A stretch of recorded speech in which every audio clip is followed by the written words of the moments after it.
Geometric dimensioning and tolerancing यानी GD&T एक system है जो इंजीनियरिंग ड्राइंग्स में यूज होता है।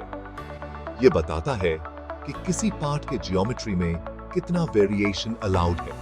ट्रेडिशनल प्लस माइनस टॉलरेंसिंग से अलग GD&T सिंबल्स यूज करता है इंजीनियरिंग डिजाइन इंटेंट कम्युनिकेट करने के लिए। इसका मतलब है कि ये पार्ट के फंक्शन पर फोकस करता है, सिर्फ उसके डायमेंशंस पर नहीं।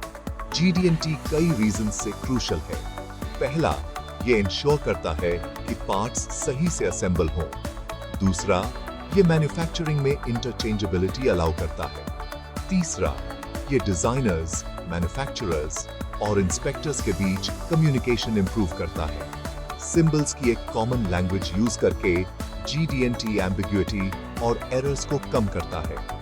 एक सिंपल एग्जांपल इमेजिन करो, एक स्क्वायर होल जिसमें एक स्क्वायर पेग फिट करना है।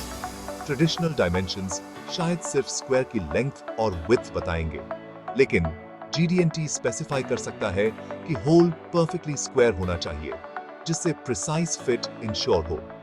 GD&T यूज करके इंजीनियर्स कॉन्फिडेंट हो सकते हैं कि उनके डिजाइन्स उनके हिसाब से मैन्युफैक्चर होंगे। इससे हायर क्वालिटी प्रोडक्ट्स बनते हैं, कम स्क्रैप होता है और मैन्युफैक्चरिंग प्रोसेस की ओवरऑल एफिशिएंसी इंप्रूव होती है। GD&T का हार्ट है फीचर कंट्रोल फ्रेम या FCF। इस रेक्टेंगुलर बॉक्स में वो सारी इंफॉर्मेशन होती है जो फीचर के जियोमेट्री को कंट्रोल करने के लिए चाहिए। ये कंपार्टमेंट्स में डिवाइडेड होता है जो स्पेसिफिक इंस्ट्रक्शंस बताते हैं। पहले कंपार्टमेंट में जियोमेट्रिक कैरेक्टरिस्टिक सिंबल होता है। ये सिंबल बताता है कि किस टाइप का कंट्रोल अप्लाई हो रहा है, जैसे फ्लैटनेस, पैरेललिज्म या परपेंडिकुलरिटी। हर सिंबल एक स्पेसिफिक जियोमेट्रिक रिलेशनशिप रिप्रेजेंट करता है। उसके बाद टॉलरेंस वैल्यू आता है। ये न्यूमेरिकल वैल्यू बताता है कि आइडियल जियोमेट्री से कितना डिविएशन अलाउड है। टॉलरेंस वैल्यू बहुत क्रूशियल है क्योंकि ये फीचर के लिए एक्सेप्टेबल लिमिट्स बताता है। आखिर में डेटम रेफरेंसेस हो सकते हैं। डेटम्स उस पार्ट के फीचर्स होते हैं जिन्हें मेजरमेंट्स के लिए रेफरेंस पॉइंट्स की तरह यूज किया जाता है। ये जियोमेट्री को कंट्रोल करने के लिए एक कंसिस्टेंट फ्रेमवर्क प्रोवाइड करते हैं। FCF को एक मशीन शॉप के लिए इंस्ट्रक्शंस के सेट की तरह समझो। सिंबल्स, टॉलरेंस और डेटम्स को समझकर मशीनिस्ट को एग्जैक्टली पता होता है कि पार्ट को करेक्टली कैसे मैन्युफैक्चर करना है। आजकल ज्यादातर CAD सॉफ्टवेयर पैकेजेस में टूल्स होते हैं GD&T सिंबल्स को आपके ड्राइंग्स में इनकॉर्पोरेट करने के लिए। चलिए एक सिंप्लीफाइड एग्जांपल देखते हैं एक कॉमन CAD सॉफ्टवेयर यूज करके। स्टेप 1, GD&T टूल सेलेक्ट करना। स्टेप 2, जियोमेट्रिक सिंबल चूज करना।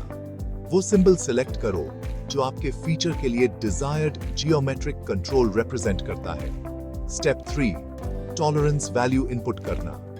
डेजिग्नेटेड फील्ड में अलाउएबल टॉलरेंस के लिए न्यूमेरिकल वैल्यू एंटर करो। स्टेप 5, FCF को प्लेस करना। आप एफिशिएंटली अपने इंजीनियरिंग ड्राइंग्स में GD&T सिंबल्स ऐड कर सकते हैं अपने CAD सॉफ्टवेयर के अंदर।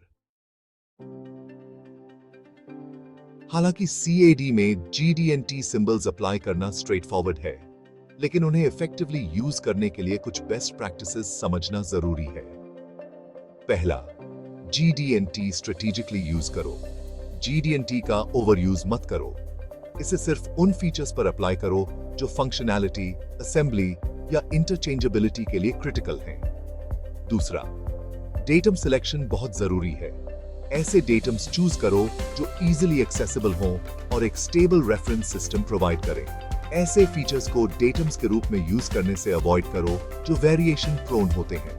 तीसरा, क्लैरिटी सबसे ज्यादा जरूरी है। इंश्योर करो कि आपके GD&T कॉलआउट्स अनएम्बिगुअस हों और इजीली अंडरस्टैंडेबल हों। क्लियर, कंसाइज लैंग्वेज यूज करो और ओवरलैपिंग सिंबल्स या टेक्स्ट अवॉइड करो।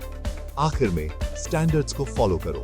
रिकॉग्नाइज्ड GD&T स्टैंडर्ड्स फॉलो करो, जैसे ASME Y14.5।